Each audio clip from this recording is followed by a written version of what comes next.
वर्ष 1902 ईस्वी के उत्तरार्ध में जब वल्लभ भाई बोरसद आए तो उस समय विट्ठल भाई एक अग्रणी एवं प्रभावशाली अधिवक्ता के रूप में वहां पहले से ही स्थापित थे।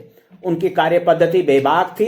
वे निष्पक्ष तथा ईमानदार न्यायपालिका के पक्षधर थे।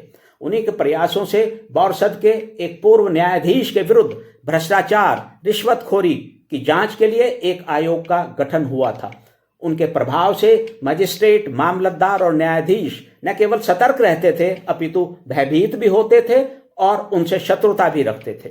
वे विट्ठल भाई से प्रतिशोध लेने के अवसर की खोज में रहते थे।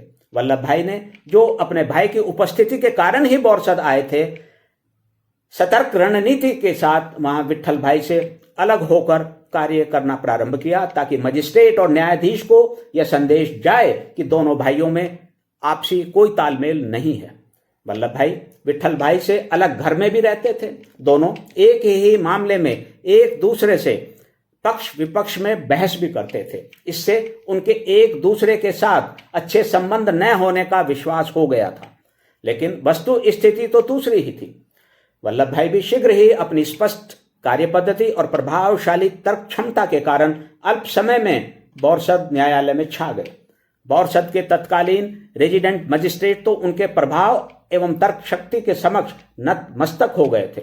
वे प्राय वल्लभ भाई से एक मित्र की भांति सहयोग की अपेक्षा करते थे। उन्हीं दिनों वहां के मामलतदार के न्यायालय में एक केस आया। वल्लभ भाई उसमें बचाव पक्ष की ओर से उपस्थित हुए।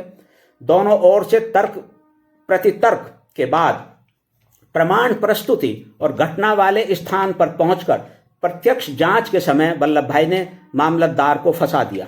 अब विषय गंभीर हो गया। मामलतदार ने रेजिडेंट मजिस्ट्रेट से, जो वल्लभ भाई के मित्र के समान थे, सहायता मांगी। रेजिडेंट मजिस्ट्रेट मामलतदार के भी मित्र थे और वे उन्हें बचाना चाहते थे। इसलिए उन्होंने वल्लभ भाई से सहयोग का अनुरोध किया। वल्लभ भाई ने एक बार तो उन्हें न बोला, लेकिन उनके पुनः अनुरोध पर विट्ठल भाई की मध्यस्थता की शर्त पर वे सुलह और सहयोग के लिए तैयार हो गए। विट्ठल भाई की मध्यस्थता से सिद्धांतों से समझौता किए बिना मामले को सुलझा लिया गया। इसका परिणाम यह भी हुआ कि मजिस्ट्रेट, मामलतदार और न्यायाधीश का विट्ठल भाई से शत्रुता भाव समाप्त हो गया, जो वास्तव में वल्लभ भाई भी चाहते थे, जिसके लिए वे समुचित अवसर की खोज में रहे थे। सिद्धांतों से समझौता किए बिना अवसर को सुअवसर में रूपांतरित कर देना प्रारंभ से ही वल्लभ भाई में विद्यमान एक श्रेष्ठ गुण था। देश की स्वाधीनता के लिए संघर्ष और हिंदुस्तान की एकता व अखंडता के लिए उनके भागीरथ प्रयासों के समय उनके इस गुण की अति महत्वपूर्ण भूमिका रही थी। हमारे इतिहास के पृष्ठ इस बात के साक्षी हैं। उनका यह गुण आज तक भी प्रासंगिक और अनुकरणीय है।